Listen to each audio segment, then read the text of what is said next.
우리는 요나서 말씀 살펴보고 있지요. 지난주까지 요나서 말씀 묵상하면서 요나가 바다에 빠져서 바다에서 숨이 이렇게 헐떡헐떡하고 바다에서 허우적거리는 그 과정 중에 했던 기도, 그리고 물고기 뱃속에 삼키워진 후에 3일을 그 뱃속에서 지내면서 하나님 앞에 기도했던 요나를 묵상했었습니다. 선지자 요나는 하나님과 깨어졌던 관계를 물고기 뱃속에서 지내는 동안 회복했었지요. 또 구원하시는 하나님을 새롭게 만나고 경험하는 아주 은혜로운 시간을 보냈습니다. 그리고 난 다음에야 하나님은 물고기를 명하여서 요나를 육지로 뱉어내도록 다시 땅으로 돌아오도록 그렇게 허락하셨죠. 결국은 하나님을 새롭게 만나고 또 하나님과의 관계를 회복시키시는 이 일을 다 마무리하신 후에야 요나를 육지로 되돌려 보내십니다. 하나님을 새롭게 만나는 일, 또 그 깨어진 관계를 회복하는 일이 얼마나 중요했는지를 우리가 잘 확인할 수 있는 대목이죠. 이것이 사실 선지자 요나에게만 필요한 것이 아니고 모든 하나님의 사람들, 성도의 삶의 본질이고 핵심입니다. 무엇이요? 하나님을 새롭게 만나는 것. 깨어진 하나님과의 관계가 회복되고 잘 유지될 뿐만 아니라 점점 더 하나님과의 관계가 깊어져 가는 것. 이게 성도의 삶의 전부입니다. 이것이 중단되었기 때문에 요나를 바다에 넣으시고 물고기로 삼키게 하심으로 요나에게 이것을 회복시키시는 거죠. 그래서 이 일이 있고 난 후부터 요나에게는 새 인생이 시작되는 것을 우리는 보게 됩니다. 오늘 1절 말씀을 보시면 여호와의 말씀이 두 번째로 요나에게 임하니라 이르시되, 여호와의 말씀이 두 번째로 요나에게 임했다 이렇게 말씀하고 있지요. 이제까지 요나가 선지자로 사역하는 동안 하나님의 말씀이 임한 경험이 딱 두 번, 지금 딱 두 번째 그런 의미가 아니고 여러 번 하나님의 말씀이 임했고 그 말씀을 따라서 선지자로서의 사역을 많이 감당해 왔습니다. 지금 이 시점에 와서 두 번째 임했다 하시는 말씀은 그런 의미가 아니고 똑같은 하나님의 말씀이 한 번 더 다시 임했다 그런 뜻이에요. 그러니까 하나님께서 다시 요나에게 찾아오셔서 기회를 주고 계신다. 하나님이 요나에게 똑같은 부르심으로 다시 찾아오셨고 똑같은 명령, 똑같은 사명으로 요나를 다시 부르고 계십니다. 앞서서 보았던 것처럼 요나 스스로 싫다 하고 발로 걷어찼던 그 똑같은 부르심을 다시 주고 계세요. 이 대목 다시 부르시고 기회를 주신다. 이거 우리가 가볍게 여겨서는 안 됩니다. 우리는 요나서를 너무 잘 알고 2장 후에 어떤 일이 일어나는지, 물고기 뱃속에서 육지로 토하여낸 후에 어떤 일이 일어나는지 너무 잘 알고 또 이 이후에 일어나는 과정을 다 기억하고 있기 때문에 이 3장 1절에서 맞이하는 이 사건이 너무 익숙하고 마땅하고 자연스럽고 당연해 보일지 모르지만 그냥 그렇게만 보고 지나갈 수 없는 정말 중요한 부분입니다. 요나가 바닷속에서 또 물고기 뱃속에서 회개하고 주님께 돌아왔으니 하나님도 용서해 주시는 것 당연한 것 아닌가, 그런 시선으로 우리는 보아서는 안 됩니다. 결코 여기서 하나님이 요나에게 다시 기회를 주시는 것은 당연한 일도 마땅한 일도 아니에요. 당연하다, 마땅하다 하는 시선으로 볼 수 있는 마지막 지점은 1장 16절입니다. 1장 좀 넓게 보면 15절 16절인데요. 요나를 바다에 던지시고 그것으로 인해서 바다는 잔잔해지고 이방 선원들이 그 모든 광경을 보고 여호와께 제물을 드리고 여호와 앞에 서원을 하며 여호와를 믿게 되는 것. 여기서 끝난다 그러면 마땅합니다. 당연한 겁니다. 왜 그렇겠습니까? 요나는 하나님의 명령에 선지자로서 불순종, 거역했습니다. 기회는 더 있을 수 없지요. 많은 하나님의 사람들, 성경에서 기록하고 있는 많은 하나님의 세우신 사람들이 하나님의 명령에 순종했을 때 모두가 요나처럼 기회를 다시 얻은 것 아닙니다. 여러분 잘 기억하시죠? 사무엘상 15장 말씀에 보면 사울 왕이 하나님으로부터 아말렉 족속을 진멸하라 하는 명령을 받았습니다. 그러나 진멸하려고 보니까 진멸하기에는 너무 아까운 것들이 있었죠. 진멸하지 않고 남겨두었습니다. 이것을 나중에 선지자가 사무엘이 보고 하나님께서 사무엘 선지자를 통하여 사울 왕을 책망하실 때에도 똑같습니다. 다시 기회를 주지 않으셨습니다. 어떻게 하셨습니까? 하나님이 왕을 버리셨습니다. 이렇게 선포하고 곧바로 그 다음 장에 하나님은 사무엘 선지자를 보내셔서 다윗을 찾아 그 머리에 기름을 붓게 하셨습니다. 회개했으니까 용서해 주시는 게 당연하고 그렇지 않습니다.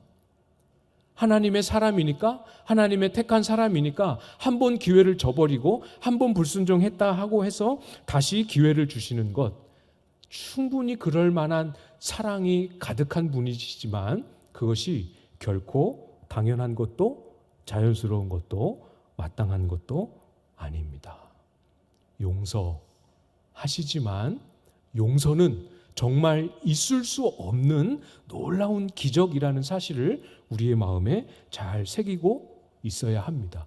용서하시는 하나님의 마음은 용서하고도 또 하고 싶을 만큼 사랑이 무한하시고 넉넉하시고 풍성하시지만 적어도 용서가 필요한, 용서를 받는 우리의 마음만큼은 이것이 다시 있을 수 없는 놀라운 기적이라는 사실 한시도 잊어서는 안 되는 거죠. 그러니까 지금 우리가 보고 있는 시작하는 이 3장 1절, 요 한 절만으로도 사실은 이 한 절 이후에 일어나는 모든 일들은 요나의 인생에 있어서 다시 있을 수 없는, 아니 원래는 없었어야 맞는 새로운 인생이 시작된 겁니다. 바다에 빠졌든 물고기 뱃속에 들어가든 거기서 끝났어야 하는 인생이 다시 새롭게 출발하고 있는 거죠.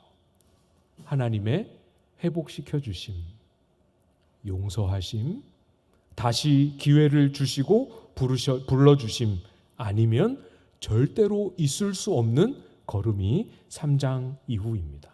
그래서 이 3장 1절 2절 말씀은 마치 우리가 이제 한글로 비교해 봐도 비슷해요. 요나서가 다시 시작하는 것처럼 이 3장 1절 2절 말씀이 몇 가지 단어만 빼면 1장 1절, 1장 2절과 거의 똑같습니다. 요나의 새로운 인생이 하나님의 긍휼함과 다시 기회 주심으로 시작되고 있지요. 맞습니다, 여러분. 하나님은 우리에게 또 다시 기회를 주시는 분이십니다. 설사 우리가 실패할 줄 알고 계심에도 불구하고 모르는 것처럼 속으시는 것처럼까지 하셔서라도 우리에게 기회를 주시는 분입니다. 그러나 여러분, 말씀드렸죠? 다시 주시는 그 기회를 받는 저와 여러분의 입장에서는 다시 기회를 주시는 그 은혜가 단 한순간도 당연하거나 자연스러운 것이거나 익숙해서 무뎌지는 그런 마음으로 받아서는 안 됩니다. 요나가 다시 기회를 주시는 은혜를 얻었지만 이 3장 1절까지 오기까지 어떤 과정을 거쳤고 어떤 연단의 시간들을 지나왔으며 어떤 치열한 기도의 씨름을 통과해 왔는지 우리는 기억해야 합니다.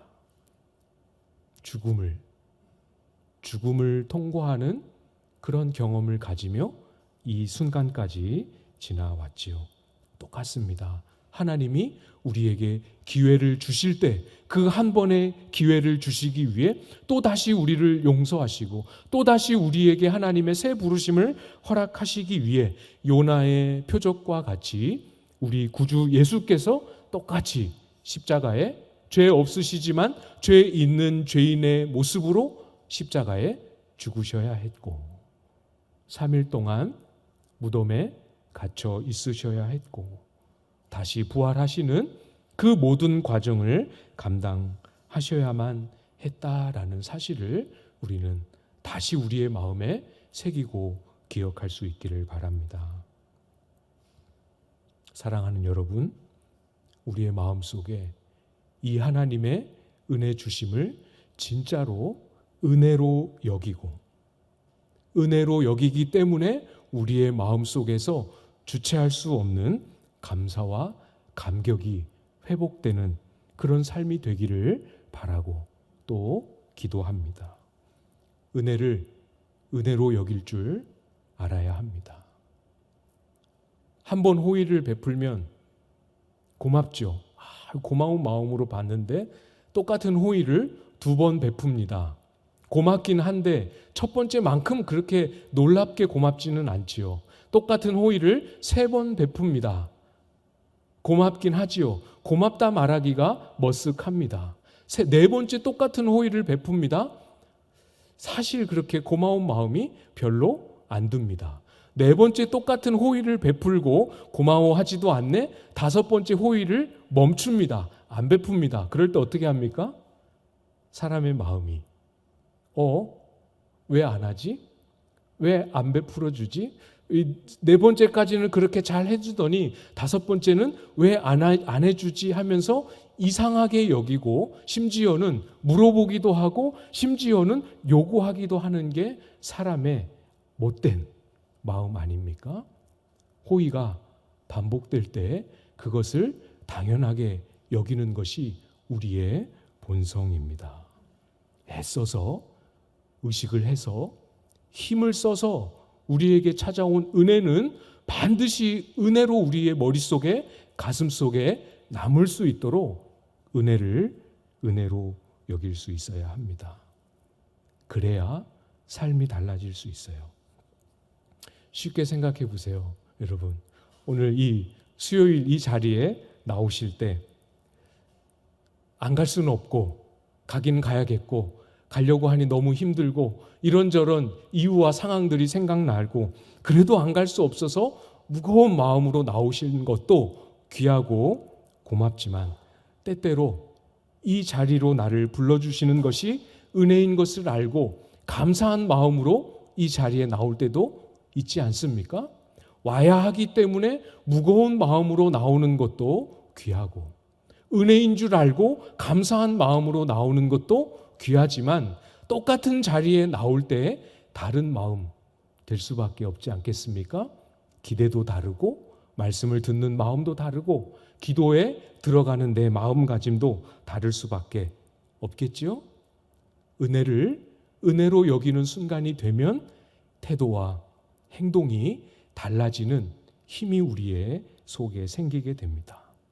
우리 주변에 보내주신 지체들이 늘 오랫동안 함께 있어 왔기 때문에 이 존재가 그렇게 소중하거나 감사한 마음을 잊어버리기 참 쉽지 않겠습니까?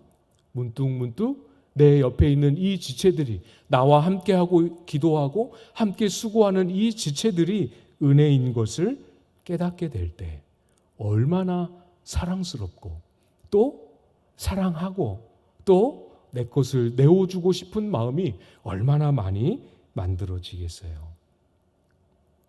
무슨 말씀인지 잘 이해되시죠? 은혜를 은혜로 여길 때 우리의 마음과 삶이 달라지게 됩니다. 오늘 나에게 주신 삶의 자리, 나에게 허락하신 삶의 환경과 여건, 나에게 명하신 부르심의 자리, 은혜인 줄 여기고 은혜인 것으로 깨닫고 은혜인 것을 알기 때문에 감사하는 마음 속에서 우리의 마음이 부담스러움이 아니라 충성스러움으로 새로워질 수 있게 되기를 바랍니다. 은혜로 여기고 감사하는 그 마음이 우리 속에 살아날 때 하나님의 말씀도 제대로 들리겠지요. 2절 말씀입니다. 일어나 저 큰 성읍 니느웨로 가서 내가 내게 명한 바를 그들에게 선포하라 하신지라. 요나에게 두 번째로 여호와의 말씀이 임했다 했던 그 말씀의 내용을 2절에서 기록하고 있지요. 1장에서 첫 번째로 임했던 그 말씀과 비교해 보면 약간의 차이는 있지만, 생략된 부분이 있지만 역시 거의 유사한 형태로 기록되어 있습니다. 없었는데 추가된 차이점도 있습니다. 굉장히 작은 한 단어에 불과하지만 무시할 수 없는 중요한 차이점이 하나 있는데요. 그게 바로 내가 내게 명한 바를입니다. 여기서 내가라는 단어가 추가되고 있습니다. 내가, 여기서 나는 누구이겠습니까? 요나에게 다시 기회를 주시고 요나에게 니느웨로 가라는 명령을 주시는 하나님이지요. 요나가 어디로 가야 할지, 무엇을 해야 할지, 어떤 내용으로 니느웨 사람들에게 선포해야 할지, 이 모든 행해야 할 내용들도 여호와의 명령으로서 기억해야 할 중요한 부분입니다. 그렇지만 내가 순종해야 될 하나님의 명령의 내용 못지않게 중요한 것, 명령을 하신 그분이 누구신가 하는 사실입니다. 명령을 하신 그분이 누구신가? 누구의 명령인지 몰라서 문제가 생기는 것이 아니겠지요? 명령을 주신 하나님이 어떤 분이신지를 생생하게 기억하고 그 기억 속에서, 그 믿음 속에서, 그 하나님과 살아있는 관계 속에서 이 명령을 듣기를 기대하고 계십니다. 그러면 지금 이 3장 2절에서 하나님이 기대하시는, 기억하기를 원하셨던 하나님, 어떤 하나님으로 기억하기를 원하셨겠습니까? 내가 내게 명령한 바 할 때 요나가 하나님에 대해서 무엇을 떠올리기를 기대했을까요? 여기서 명령하시는 하나님은 여호와 하나님입니다. 그러나 조금 더 구체적으로 요나가 떠올리기를 기대하셨던 내용이 있다면 무엇이 되겠습니까? 마음속으로 한번 대답해 보시겠어요? 하나님이 기대하시는, 내가 내게 명령한 할 때 내가, 이 말 속에서 요나가 기억하기 원했던 하나님에 대한 기억. 마지막에 물고기 뱃속에서 요나가 만나고 고백했던 그 하나님이지요. 요나를 구원하신 하나님입니다. 혹시 마음속으로 그 대답을 하셨습니까? 하셨으면 저도 마음속으로만 박수를 쳐드리겠습니다. 정확하게 잘 대답하셨지요? 하나님은 이전과 똑같은 명령을 주시고 계십니다. 조금의 표현의 차이는 있지만 거의 동일한 부르심, 동일한 명령, 동일한 사명을 주고 계십니다. 그러나 같은 명령이지만 그 명령을 받는, 그 말씀을 받는 요나가 바라보는 하나님은 완전히 다른 하나님이지요. 하나님이 바뀌어서 달라지셔서 다른 하나님이 아니라 하나님과의 관계 속에서 하나님을 새롭게 만나고 하나님과의 관계가 회복되는 이 과정을 통하여 요나의 마음이 달라지고 하나님을 향한 요나의 시선이 달라지고 하나님과의 관계 속에서 가졌던 경험이 달라지고 그것으로 인하여 요나의 태도가 달라진 모습이지요. 하나님을 어떻게 알고 바라보느냐, 이것이 이렇게 큰 차이를 만듭니다. 하나님이 누구신지, 나에게 명령하시는 하나님이 어떤 분이신지를 꼭 우리의 마음에 잘 기억하는 그런 훈련이 이루어져야 합니다. 지난 주중에 우리 이창선 목사님과 함께 식사하고 교제하는 시간을 잠시 가졌습니다. 이제 장로님에 대한 또 이런저런 제가 잘 알지 못했던 이런저런 추억과 이야기들을 듣게 되었는데요. 차를 마시면서 그런 질문을, 사실은 선배 목사님이시기 때문에 저에게 그런 질문을 이렇게 던져주시더라고요. 마지막에 장로님이 절대로 예배의 자리를 절대로 안 빠지시는 분인데, 다 아시잖아요, 그죠? 코로나 때도 앞에 와서 문고리 잡고 기도하고 가셨던 분인데, 마지막에는 아버지 교회 가셔야죠 이렇게 했을 때 못 간다, 힘이 없어서 못 가겠다, 이렇게 말씀을 하시는 말을 듣고 목사님이 굉장히 충격을 받으셨던 것 같아요.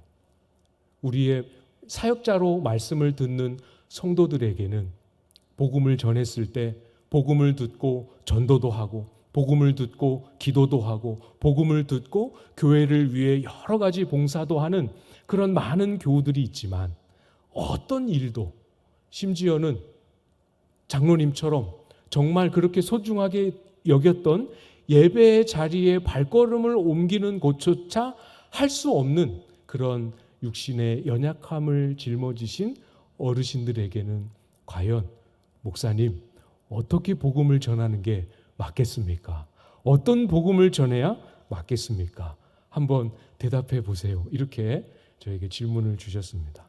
같이 이런저런 대화를 나누다가 그래도 하나님이 어떤 분이신지는 우리가 전해드려야 하지 않겠습니까?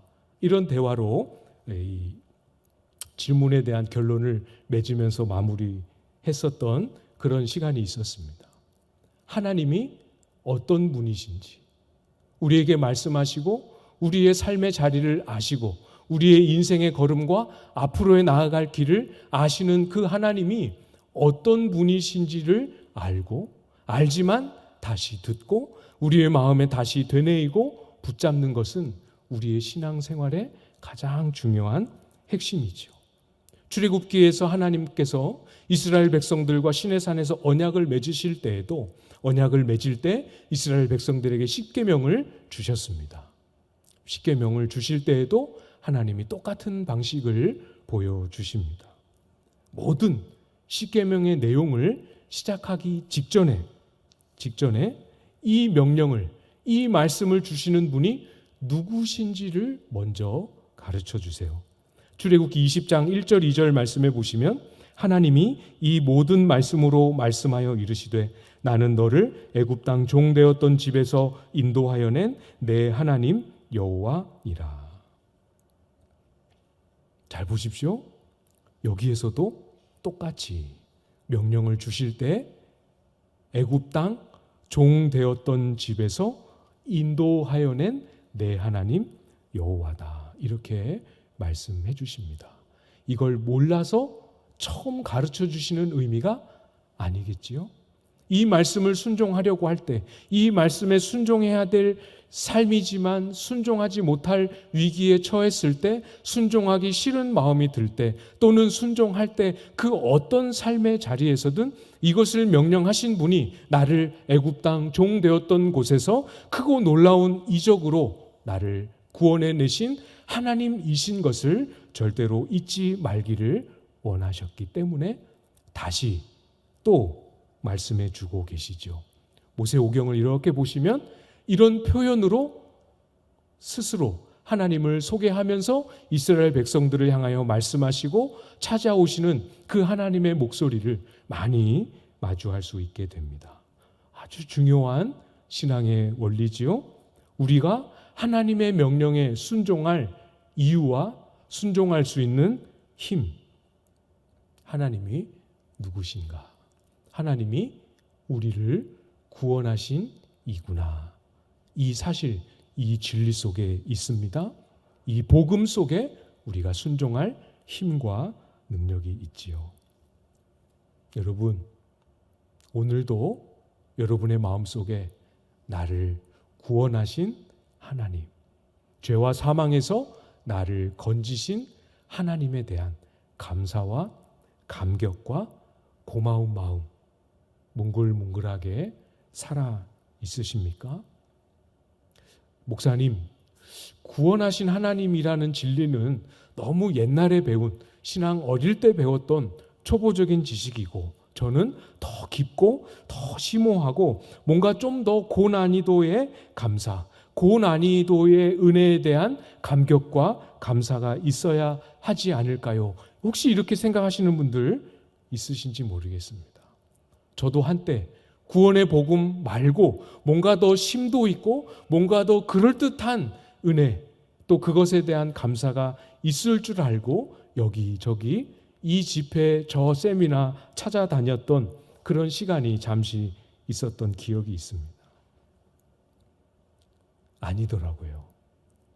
하나님이 우리에게 행하신 수많은 기적과 놀라운 일하심들 중에서 저와 여러분을 죄와 사망에서 건지신 것보다 더 크고 놀라운 기적은 없습니다. 하나님이 저와 여러분을 사랑하셔서 행하신 그 많은 일들 가운데 우리를 구원하신 것보다, 구원하기 위해 아들의 생명을 주신 것보다 더 크고 더 놀랍고 더 심오한 사랑은 어디에도 없습니다. 우리를 구원하시는 사랑, 우리를 구원하시기 위해 아들의 생명을 주신 사랑, 이것이 가장 크고 가장 깊고 가장 강력한 하나님의 마음이지요. 우리에게 다시 기회를 주고 계십니다. 지금 이 순간도, 이 자리도 저에게, 또 여러분에게 오늘 강단에서는, 오늘 기도의 자리에서는, 오늘 말씀을 듣는 자리에서는 어제와는 다르게 해보거라, 다시 기회를 주고 계십니다. 우리에게 다시 기회를 주시기 위해 열어놓으신 이 새 인생을 마치 내가 만들어낸 내 인생인 것처럼 착각하지 않고 하나님 주신 새 인생, 새 삶으로의 부름에 합당하게 살아갈 수 있는 길, 한 번만 더 말씀드립니다. 은혜를 은혜로 여길 줄 아는 마음에서 시작이 됩니다. 그래야 하나님의 입에서 어떤 말씀이 내 귀로 전하여 지더라도 내 마음이 설득될 수 있는 거죠. 감사가 있어야, 감격이 있어야 순종할 수 있습니다. 요나에게 열어주신 새 인생, 이것은 요나에게 다시 기회를 주셨다는 의미에서도 새 인생이긴 하지만 다른 의미도 있습니다. 요나가 달라졌지요. 변했습니다. 3절입니다. 요나가 여호와의 말씀대로 일어나서 니느웨로 가니라. 니느웨는 사흘 동안 걸을 만큼 하나님 앞에 큰 성읍이더라. 3절부터는 달라요. 요나서 1장과 요나서 3장이 1절, 2절까지는 아주 비슷하게 기록되지만 3절부터는 완전히 다릅니다. 요나가 자기 판단대로, 자기 혈기대로, 자기 생각대로 움직였던 그런 모습의 요나는 이제 찾아볼 수 없습니다. 안 보입니다. 여호와의, 오늘 본문 표현 그대로 여호와의 말씀대로 일어나서 니느웨로 갔습니다. 말씀하신 그대로 일어나서 움직여 갔습니다. 말씀대로, 명령하신 그대로 실행에 옮길 수 있는 그런 존재, 그런 삶이 되는 것, 그것이 저와 여러분에게 열어놓으신 새 인생의 길입니다. 더 성공하고 더 출세하고 이전에 알지 못했던 새로운 비전과 새로운 길을 얻는 것, 그런 의미에서의 새 인생이 아니라 할 수 없었던, 갈 수 없었던 순종의 길, 하나님의 말씀을 따라 사는 길이 우리에게 열릴 때 그것이 새 인생입니다. 다른 선지자는 몰라도 요나는 니느웨로 가라는 사명 순종할 수 없는 사람이었습니다. 니느웨로 가서 하나님의 심판을 전하라. 이 사명, 요나에게는 순종할 수 없는 일이었죠. 이것이 새 인생으로 부름받기 전에 우리의 인생, 우리의 현실이죠. 우리의 옛 인생. 말씀이 와도 들을 수 없고 이해도 안 되고 설사 이해가 된다 하더라도 순종할 힘이, 순종하고 싶은 마음도 생기지 않고, 순종하고 싶은 마음이 가까스로 생기긴 생겨도 도무지 백방으로 노력을 해도 순종하는 데 번번이 실패하는 것이 우리의 본질이고 본성입니다.